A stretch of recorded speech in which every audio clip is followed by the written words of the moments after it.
Hello viewer, welcome back to our channel maths zone with PP. मैं संजीव कुमार आज आपको class 12 की इको बुक की चैप्टर 11 जो विदेशी विनिमय दर है उसकी डिटेल जानकारी देता हूं। तो आइए स्टार्ट होते हैं अब। तो आइए आज मैं आपको इको बुक 2 समष्टि अर्थशास्त्र की चैप्टर 11 जो विदेशी विनिमय दर जिसे फॉरेन एक्सचेंज रेट कहते हैं, तो आइए इसकी डिटेल जानकारी प्राप्त करते हैं। तो सबसे पहले हम अध्याय का स्वरूप देखेंगे कि इस अध्याय के अंतर्गत हम कौन से टॉपिक के अंतर्गत कौन कौन से पॉइंट की जानकारी प्राप्त करेंगे। इसके अंतर्गत पहला टॉपिक हमारा विदेशी विनिमय तथा विदेशी विनिमय दर है। इसके अंतर्गत पहली पॉइंट विदेशी विनिमय तथा विदेशी विनिमय दर का अर्थ एवं अवधारणा की जानकारी लेंगे। दूसरी टॉपिक हमारी नम्य तथा स्थिर विनिमय दर है, जिसके अंतर्गत नम्य विनिमय दर और नम्य विनिमय दर का निर्धारण, विदेशी विनिमय दर के लिए मांग की पूर्ति, विनिमय की संतुलन दर तथा विनिमय की समता दर, और उसके बाद मांग की पूर्ति में परिवर्तन यानी वृद्धि कमी का प्रभाव। अगली पॉइंट घरेलू करेंसी की मूल्य वृद्धि तथा मूल्य ह्रास की जानकारी लेंगे। ये सारी नम्य विनिमय दर के अंतर्गत जानकारी प्राप्त करेंगे। उसके बाद ये स्थिर विनिमय दर है, तो इसके अंतर्गत पहली पॉइंट जब विनिमय दर संतुलन विनिमय दर से अधिक स्तर पर निर्धारित की जाती है, यानी घरेलू करेंसी का अवमूल्यन और उसके प्रभाव जानेंगे। दूसरी पॉइंट जब विनिमय दर संतुलन विनिमय दर से कम स्तर पर निर्धारित की जाती है, जिसे घरेलू करेंसी व पुनर्मूल्यन तथा उसके प्रभाव देखेंगे। अगली पॉइंट विनिमय दर की स्वर्णमान प्रणाली, जिसे स्थिर विनिमय दर प्रणाली का पुराना रूपांतर कहते हैं, ये जानेंगे। अगली पॉइंट विनिमय दर की ब्रिटेन वुड्स प्रणाली तथा विनिमय दर समंजनीय सीमा प्रणाली की जानकारी लेंगे। और इसी के अंतर्गत अगली पॉइंट स्थिर विनिमय दर बनाम नम्य विनिमय दर की जानकारी प्राप्त करेंगे। अब तीसरी टॉपिक हमारी होगी प्रबंधित तरलशीलता विनिमय दर प्रणाली। इसके अंतर्गत जो पहला पॉइंट होगा वो प्रबंधित तरलशीलता विनिमय दर प्रणाली का अर्थ एवं अवधारणा की जानकारी लेंगे। चौथी टॉपिक हमारी होगी स्थिर तथा नम्य विनिमय दर प्रणाली के गुण एवं दोष। तो इसके अंतर्गत पहला पॉइंट होगा हमारा स्थिर विनिमय दर प्रणाली गुण एवं दोष। दूसरा होगा नम्य विनिमय दर प्रणाली गुण एवं दोष। अब पांचवा टॉपिक हमारी विदेशी विनिमय यानी विदेशी करेंसी की मांग के घटक होंगे। इसके अंतर्गत हम जानकारी लेंगे विदेशी विनिमय की मांग क्यों की जाती है। छठा टॉपिक हमारा विदेशी विनिमय दर विदेशी करेंसी की पूर्ति के घटक की जानकारी लेंगे। इसके अंतर्गत विदेशी विनिमय के स्रोत की भी जानकारी लेंगे। अगली और लास्ट पॉइंट हमारी होगी सातवीं विदेशी विनिमय बाजार, जिसके अंतर्गत हम जानकारी लेंगे विदेशी विनिमय बाजार का अर्थ तथा कार्य।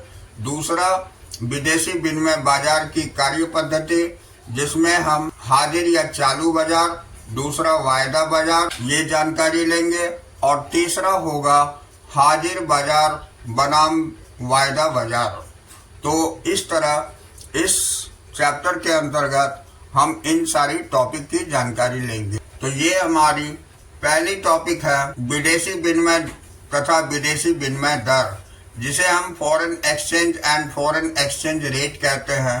तो आइए इसकी जानकारी ले लेते हैं। इसमें पहली पॉइंट है विदेशी विनिमय तथा विदेशी विनिमय दर का अर्थ एवं अवधारणा, जिसे हम meaning and concept of foreign exchange and foreign exchange rate बोलते हैं।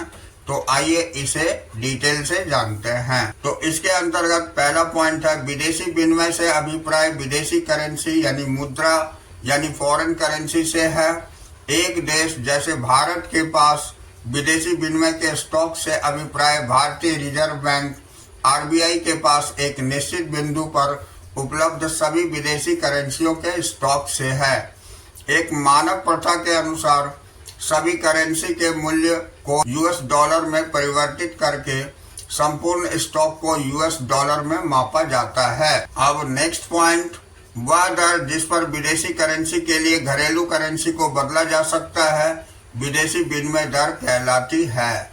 The rate at which domestic currency can be exchanged for a foreign currency is known as foreign exchange। तो यह घरेलू करेंसी के रूप में दी जाने वाली वह कीमत है जो विदेशी करेंसी की एक इकाई खरीदने के लिए दी जाती है। जैसे उदाहरण में हम देख सकते हैं, यदि एक यूएस डॉलर की खरीदने के लिए 80 रुपए देने होते हैं तो विनिमय दर को इस प्रकार से निर्दिष्ट किया जा सकता है कि 1 US dollar is equal to 80 rupees. इस प्रकार विनिमय दर दो देशों की करेंसियों के विनिमय के अनुपात को व्यक्त करती है। घरेलू करेंसी का बाहरी मूल्य यानी external value of domestic currency भी कहते हैं। अब अगले पॉइंट, क्राउथर के शब्दों में विनिमय दर एक देश की मुद्रा की इकाई को मापती है जिसे अंतर्राष्ट्रीय बाजार में दूसरे देश की मुद्रा की एक इकाई के बदले प्राप्त किया जाता है, जिसे हम the rate of exchange measures number of units of one currency which is exchange in the foreign market for 1 unit of another. ये क्राउथर ने कहा था। कहने का मतलब हो गया कि विनिमय दर की देश की मुद्रा को हम इस तरह व्यक्त करते हैं कि एक यूनिट विदेशी मुद्रा को खरीदने के लिए हमारे देश की कितनी मुद्रा की आवश्यकता होती है जो कि समतुल्य होगी, उसे हम विदेशी विनिमय दर कहेंगे। अब देखिए अगली पॉइंट, ये नम्य एवं स्थिर विनिमय दर है जिसे हम flexible and fixed exchange rate कहते हैं। तो आइए इसकी जानकारी लेते हैं। तो विनिमय दर को व्यापक रूप से निम्न में वर्गीकृत किया जाता है। पहला होता है नम्य विनिमय दर जिसे फ्लेक्सिबल एक्सचेंज रेट बोलते हैं, तथा दूसरा होता है स्थिर विनिमय दर जिसे फिक्स्ड एक्सचेंज रेट कहते हैं। तो इन दोनों प्रकार का संक्षिप्त विवरण इस प्रकार है। पहली पॉइंट है नम्य विनिमय दर जिसे फ्लेक्सिबल एक्सचेंज रेट कहते हैं। तो आइए इसकी डिटेल जानकारी ले लेते हैं। तो हम नम्य विनिमय दर जिसे तरलशील विनिमय दर भी कहा जाता है, वह दर है जो विदेशी मुद्रा बाजार में पूर्ति मांग शक्तियों द्वारा निर्धारित होती है। यानी कि हम flexible rate of exchange also called floating rate of exchange is that rate which is determined by supply demand forces in the foreign exchange market, ये कह सकते हैं। अब इसमें इसे मुक्त और स्वतंत्र विनिमय दर यानी फ्री एक्सचेंज रेट भी कहा जाता है, क्योंकि यह अंतर्राष्ट्रीय मुद्रा बाजार में पूर्ति तथा मांग शक्तियों की स्वतंत्र अंतर क्रिया द्वारा निर्धारित होती है। अब देखिए अगली पॉइंट हमारी, जिस विनिमय दर पर विदेशी करेंसी की मांग उसकी पूर्ति के बराबर होती है उसे विनिमय की समता दर यानी पार रेट ऑफ एक्सचेंज या विनिमय की संतुलन दर यानी इक्विलिब्रियम रेट ऑफ एक्सचेंज कहा जाता है। अब हम आएंगे नम्य विनिमय दर का निर्धारण यानी determination of flexible exchange rate को जानेंगे। तो आइए इसकी जानकारी प्राप्त करते हैं। तो विदेशी विनिमय की मांग तथा पूर्ति नम्य विनिमय दर को दो आधारभूत निर्धारक है। इन दोनों निर्धारकों का संक्षिप्त विवरण इस प्रकार है। पहली पॉइंट है विदेशी विनिमय के लिए मांग, डिमांड फॉर फॉरेन एक्सचेंज। तो आइए इसकी जानकारी लेते हैं। तो यहाँ हम देखते हैं अन्य बातें समान रहने पर विदेशी विनिमय के लिए मांग विदेशी विनिमय की कीमत या विदेशी विनिमय की दर से विपरीत रूप से संबंधित होती है। अतः विदेशी विनिमय की दर जितनी अधिक होगी विदेशी विनिमय की मांग उतनी ही कम होगी एवं इसके विपरीत भी। नेक्स्ट पॉइंट, रेखा चित्रीय दृष्टि से विदेशी विनिमय के मांग को नीचे की ओर ढलान वाले वक्र द्वारा प्रकट किया जाता है, जैसा कि चित्र 11.1 में दिखाया गया है। आइए इसकी जानकारी लेते हैं। तो यहाँ हम देखते हैं अगर हमारी एक्स एक्सिस में डिमांड फॉर फॉरेन एक्सचेंज और वाई एक्सिस के अंतर्गत रेट ऑफ फॉरेन एक्सचेंज रख ले तो इसकी जानकारी होती है पहले अगर ये M पॉइंट पर 100 है तो Y हमारी यानी R2 हमारी 80 रुपये रेशियो 1 US डॉलर है। और अगर हमारी रेट डाउन हो जाती है US डॉलर की 70 रुपये 1 US डॉलर, तो हमारी इसकी डिमांड बढ़ जाती है, ये N पॉइंट पर आ जाती है जो 200 होती है। तो इस चित्र में अवलोकन में हमें बताया गया है, चित्र 11.1 दर्शाता है कि विनिमय दर जितनी अधिक होगी विदेशी विनिमय के लिए मांग उतनी ही कम होगी। जब यह US डॉलर के लिए विनिमय दर 70 रुपये है तो US डॉलर के लिए मांग 200 मिलियन डॉलर यानी N पर है। और जब विनिमय दर बढ़कर 80 रुपये यानी 1 US डॉलर R2 हो जाती है तो US डॉलर के लिए मांग कम होकर 100 मिलियन डॉलर हो जाती है। तो इसी चीज को दिखाया गया है, जहां पर ये लाइन हमें ये बताता है DF, ये ऊपर से नीचे की ओर ढलान को वक्र करती है जो कि विनिमय दर की रेखा है। अब अगली पॉइंट हमारी विदेशी विनिमय की पूर्ति, जिसे सप्लाई ऑफ फॉरेन एक्सचेंज कहते हैं। आइए इसकी जानकारी प्राप्त करते हैं। तो पहली पॉइंट है, अन्य बातें समान रहने पर विदेशी विनिमय की पूर्ति विदेशी विनिमय की दर से धनात्मक रूप से संबंधित होती है। अतः विदेशी विनिमय की दर जितनी अधिक होगी विदेशी विनिमय की पूर्ति उतनी ही अधिक होगी, एवं इसके विपरीत भी। जैसा कि रेखा चित्रीय दृष्टि से विदेशी विनिमय की पूर्ति को ऊपर की ओर ढलान वाले वक्र द्वारा प्रकट किया जाता है। ये चित्र 11.2 में दर्शाया गया है। तो आइए इसकी जानकारी भी ले लेते हैं। तो देखिए, इस ग्राफ के अंतर्गत यही supply of foreign exchange US dollar में मिलियन डॉलर के अंतर्गत हम X एक्सिस पर रखते हैं और rate of foreign exchange Y axis में रखा गया है। तो यहाँ दिखाया गया है कि जब R1 यानी कि 70 रुपये 1 US डॉलर के इक्विवेलेंट है तो ये 100 मिलियन डॉलर की डिमांड M पॉइंट पर आ जाती है।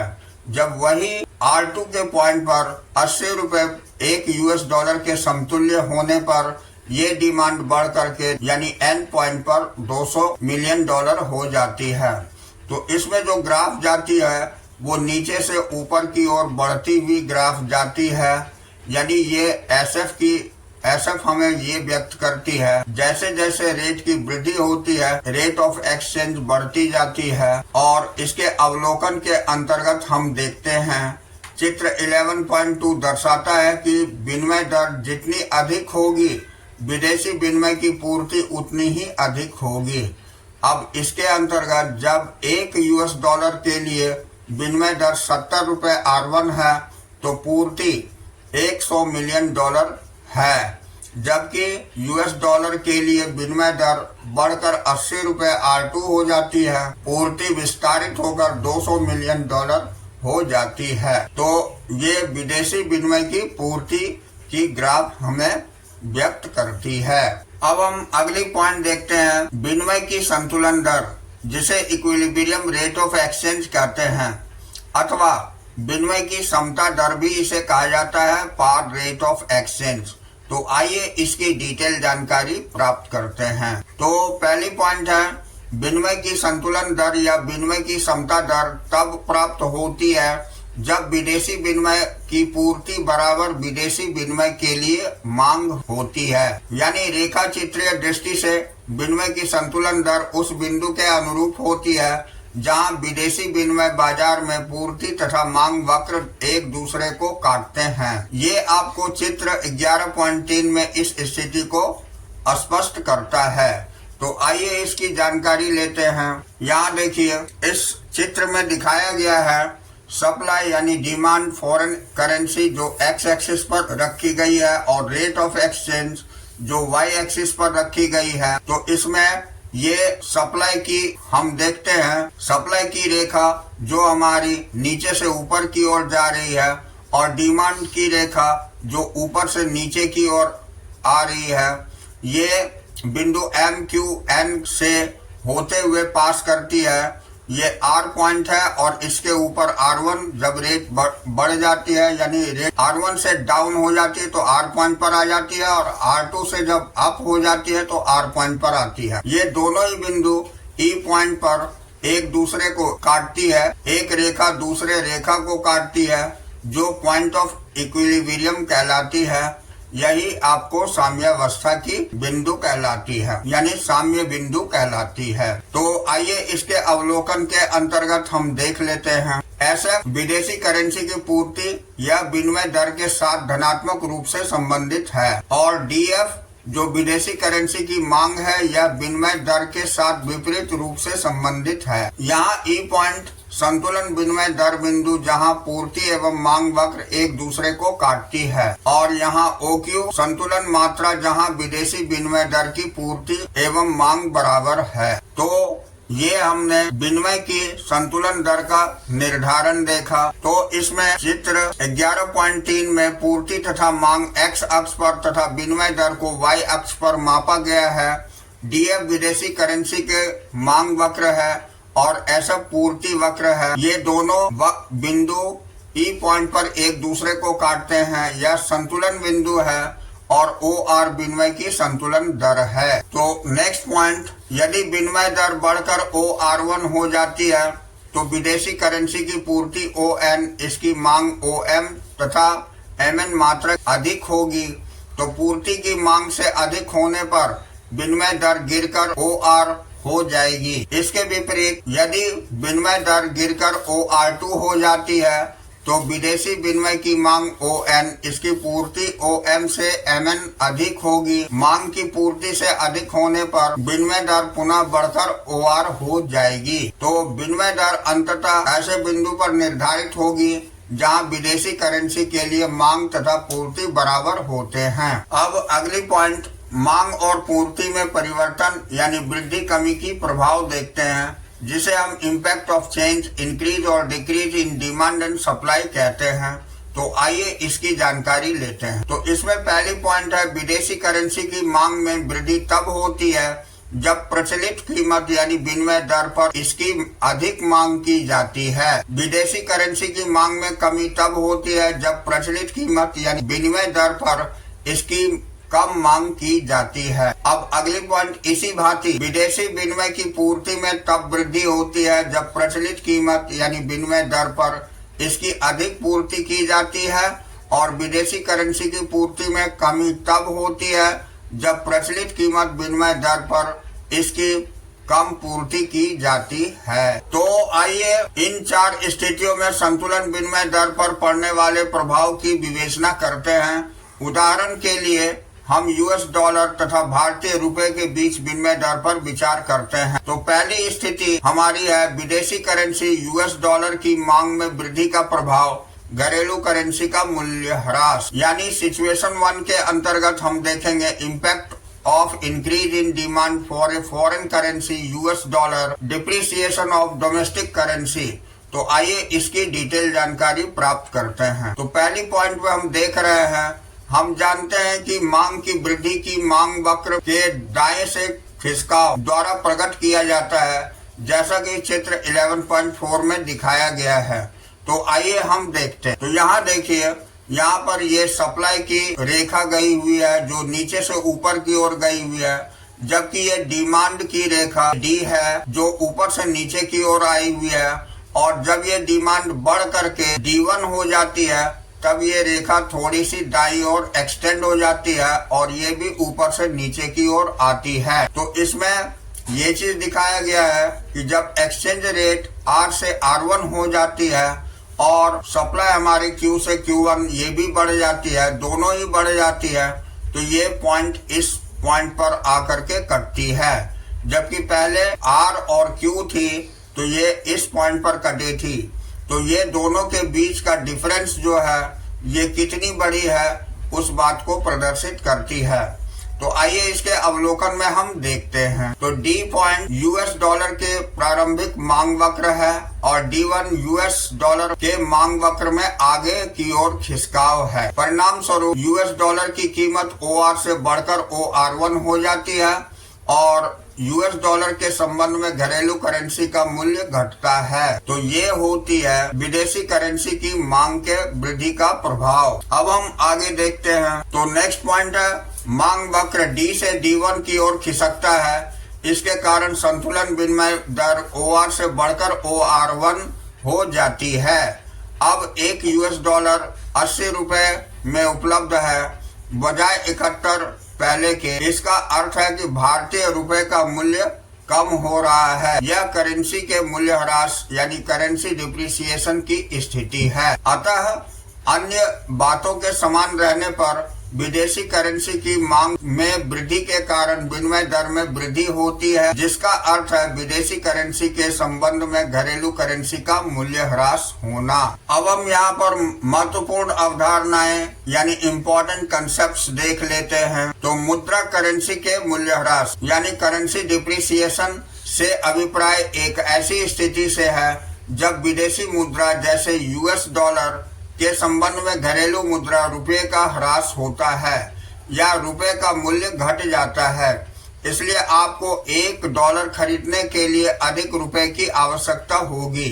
उदाहरण के लिए यदि यूएस डॉलर का विनिमय पहले 70 रुपए होता था परंतु अब 80 रुपए होता है, तब घरेलू मुद्रा भारतीय रुपया मूल्य ह्रास को प्रकट करती है। अब स्थिति 2 में हम देखते हैं विदेशी करेंसी यूएस डॉलर की मांग में कमी के प्रभाव यानी घरेलू करेंसी की मूल्य वृद्धि। इसे सिचुएशन 2 यानी impact of decrease in demand for foreign currency US dollar appreciation of domestic currency कहते हैं। तो आइए इसकी डिटेल जानकारी प्राप्त करते हैं। तो इसके अंतर्गत मांग में कमी को मांग वक्र के 22 और की खिसकाव द्वारा प्रकट किया जाता है, जैसा कि चित्र 11.5 में दर्शाया गया है। तो आइए इसकी जानकारी ले लेते हैं। हम यहाँ देखते हैं ये हमारी सप्लाई की लाइन है जो नीचे से ऊपर जाती है और ये हमारी डिमांड की लाइन है जो ऊपर से नीचे की ओर आती है,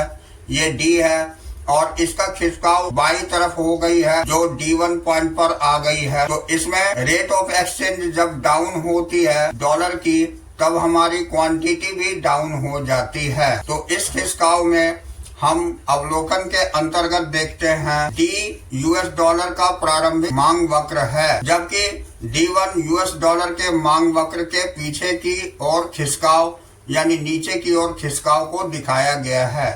अब परिणाम स्वरूप यूएस डॉलर विनिमय दर की कीमत OR से घटकर OR1 हो गई है, यानी ये OR से घटकर OR1 यहाँ तक हो गई है। अब यहाँ अगली पॉइंट है यूएस डॉलर के संबंध में घरेलू करेंसी का मूल्य बढ़ता है। यहाँ पर हम डिमांड सप्लाई में देख रहे हैं कि ये OQ से अब ये OQ1 हो गई है। तो ये हमारी विदेशी करेंसी की मांग में कमी का प्रभाव दिखाया गया है। अब इसके अंतर्गत मांग वक्र D से D1 की ओर खिसकता है। इसके कारण संतुलन विनिमय दर OR से कम होकर OR1 हो जाती है। अब एक यूएस डॉलर 70 रुपए में उपलब्ध है बजाय 80 रुपए के। इसका अर्थ है कि भारतीय रुपए का मूल्य बढ़ रहा है। यह करेंसी मूल्य वृद्धि यानी करेंसी एप्रिसिएशन की स्थिति है। अतः अन्य बातों के समान रहने पर विदेशी करेंसी की मांग में कमी के कारण विनिमय दर में कमी होती है, जिसका अर्थ है विदेशी करेंसी के संबंध में घरेलू करेंसी की मूल्य वृद्धि होना। अब ये हम महत्वपूर्ण अवधारणाएं यानी इम्पोर्टेंट कंसेप्ट देख लेते हैं। तो इसके अंतर्गत मुद्रा करेंसी की मूल्य वृद्धि, जिसको हम करेंसी एप्रिसिएशन कहते हैं, से अभिप्राय एक ऐसी स्थिति से है जब विदेशी मुद्रा जैसे यूएस डॉलर के संबंध में घरेलू मुद्रा रुपए के मूल्य में वृद्धि होती है, मुद्रा का मूल्य बढ़ता है। इसलिए आपको डॉलर खरीदने के लिए कम रुपए की आवश्यकता होगी। उदाहरण के लिए यदि यूएस डॉलर का विनिमय पहले 80 रुपए में होता था परंतु अब 70 रुपए में होता है, तब घरेलू मुद्रा भारतीय रुपया मूल्य वृद्धि को प्रकट करती है। अब हम स्थिति 3 देखते हैं। तो विदेशी करेंसी यूएस डॉलर की पूर्ति में वृद्धि का प्रभाव घरेलू करेंसी की मूल्य वृद्धि, जिसे हम सिचुएशन 3 कहते हैं, impact of increase in supply of foreign currency US dollar appreciation of domestic currency. तो आइए इसकी जानकारी डिटेल से ले लेते हैं। तो इसके अंतर्गत पहली पॉइंट है, पूर्ति में वृद्धि को पूर्ति वक्र के दाईं ओर की खिसकाव द्वारा प्रकट किया जाता है, जैसा कि चित्र 11.6 में दिखाया गया है। तो आइए इसे देख लेते हैं। तो यहाँ देखिए, ये हमारी सप्लाई की लाइन है जो नीचे से ऊपर की ओर जाती है, ये एस कहलाती है, और ये इसका खिसकाव दाईं ओर हो गई है, S1 पर आ गई है, जबकि डिमांड रेखा ऊपर से नीचे और ये D पॉइंट से प्रदर्शित करी गई है। तो इसके अंतर्गत अवलोकन से स्पष्ट हो जाता है कि S हमारी US डॉलर की प्रारंभिक पूर्ति वक्र है, जबकि S1 हमारी पूर्ति वक्र में दाईं ओर खिसकाव यानी पूर्ति में वृद्धि को प्रदर्शित करता है।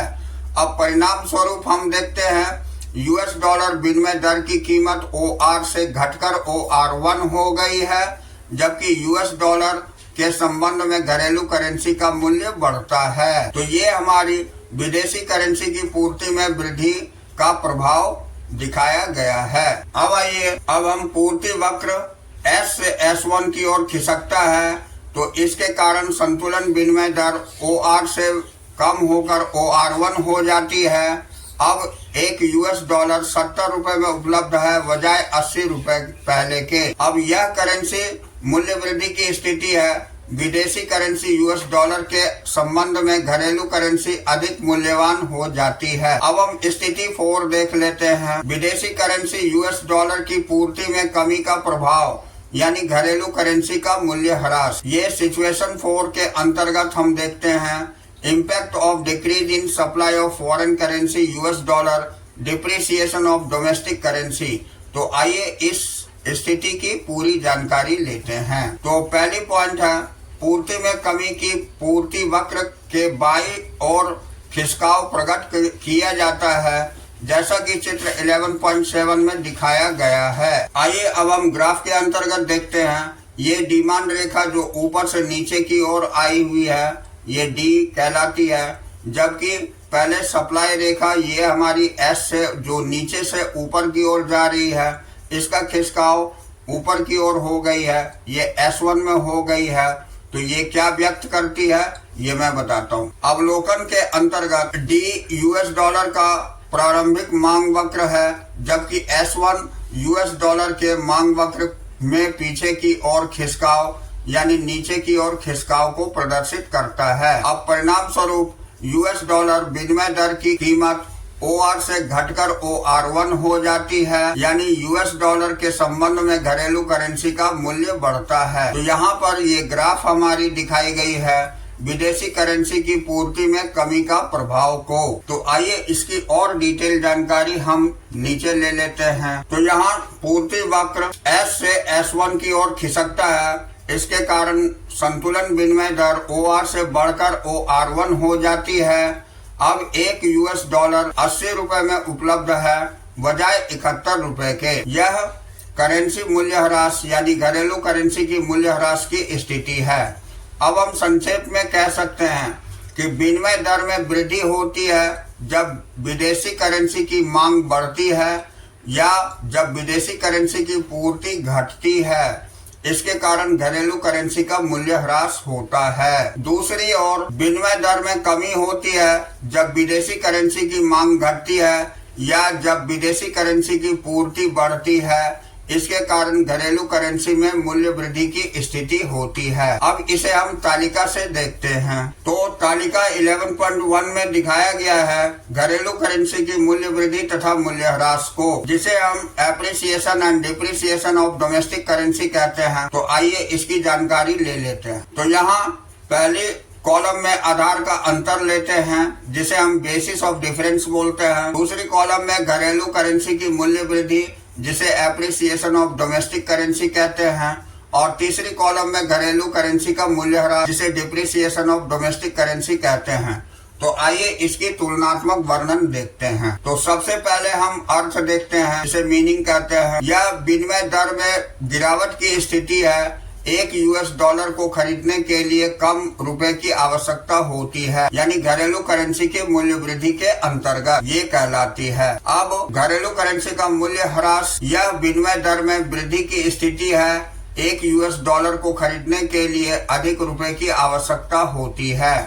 अब इसका कारण देखते हैं। कॉस्ट, तो विदेशी विनिमय की पूर्ति में वृद्धि अथवा विदेशी विनिमय की मांग में कमी होती है, तब ये घरेलू करेंसी की मूल्य वृद्धि होती है। जब विदेशी विनिमय की मांग में वृद्धि अथवा विदेशी विनिमय की पूर्ति में कमी होती है तो घरेलू करेंसी का मूल्यह्रास होता है। अब इसका उदाहरण देख लेते हैं।